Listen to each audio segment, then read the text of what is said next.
Life after football for you? I work as an ambassador for Tottenham, so I get to travel to all parts of the world doing player development programs. I was here in Kuala Lumpur last year doing a development program. I go to Africa quite a bit. I was doing a lot of work in America as well. Our new kit sponsors are going to be an American company, so hence I think that's why we're going to America this year.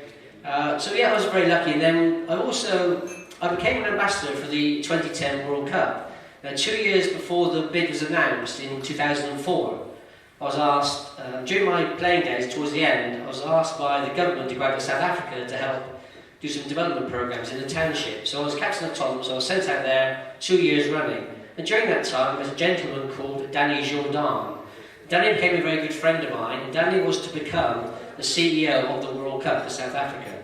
So he asked me if I would work for South Africa in canvassing, trying to win votes in the European area for them to host the World Cup. So I worked for 2 years on that, and we went into, it was amazing for myself, we flew into Joburg about a week before the announcement in Zurich. So we had a week preparing for it, and then we flew from there into Zurich. Now, flying in there was all the team that been working on it, preparing for it, and on the plane with us going into Zurich was Thabo Mbeki, who was the South African president, Archbishop Desmond Tutu, there was F.W. de Klerk, and there was Nelson Mandela. So, of course, we had a very powerful team going in with us to do the final speeches and announcements before the final announcement on the Saturday.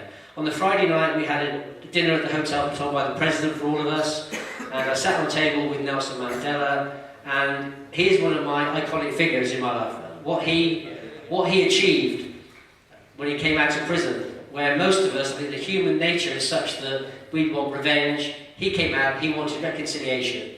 And that's why the country is where it is now, and that's thanks to mainly down to one person. So of course, I got to meet him, and the following day is absolutely magnificent, where Sepp Blatter pulled out South Africa out of the envelope.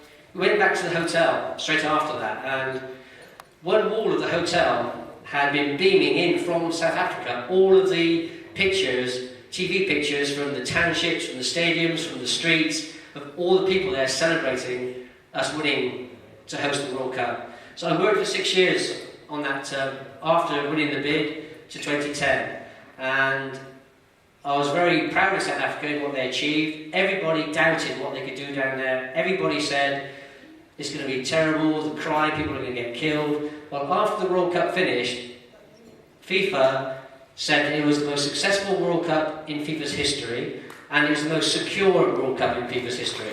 So that was a big credit to people in South Africa for doing that. So I was actually very proud to be part of that, to be honest. But during that time, I got involved in a lot of different charities. And one of them, where Tottenham are very heavily involved, and this is the thing about football, is that there's a lot of bad things said about players in this day and age. All the money they earn, all their houses all over the globe, and their cars that they drive. So it was the good stories never get reported. Now the Tottenham players, the current Tottenham players, all of them, they paid for a house to be built in an SOS Children's Village in South Africa. So players paid it with their own money. The house is, we've got 8 orphans living in the house.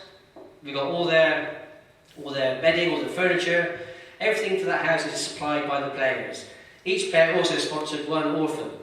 And one of the first orphans we had in the village, she passed her exams to go to university, but it was going to cost about £15,000 to get to university. So again, the players have also funded this girl to go to university in Cape Town. So yeah, players aren't all bad, and there's a lot of good things that the players do that doesn't get recognised. But Tottenham, we've got a very strong community programme, very strong overseas programme, and a very strong football foundation programme, which is involved with charities in the UK and overseas. So we're trying to build that because, as I mentioned before, everything at a club can change very quickly.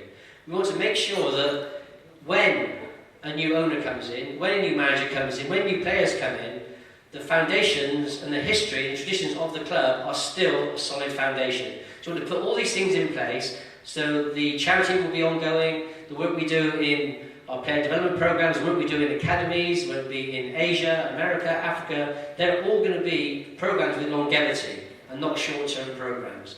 So that's a very good question. That was a long answer to that question. In fact, just talking earlier, sorry, I just have to say one thing. When Chevy came up, when I was, a couple of days ago, I got my things to say that Chevy was going to be here. And I'm talking to the people at Astro. Yeah, I was saying, yes, it's great. I worked with Chevy for ESPN in Singapore. So I did remember him. But it was more for the reason that when I was waiting to answer a question, I couldn't get a word in.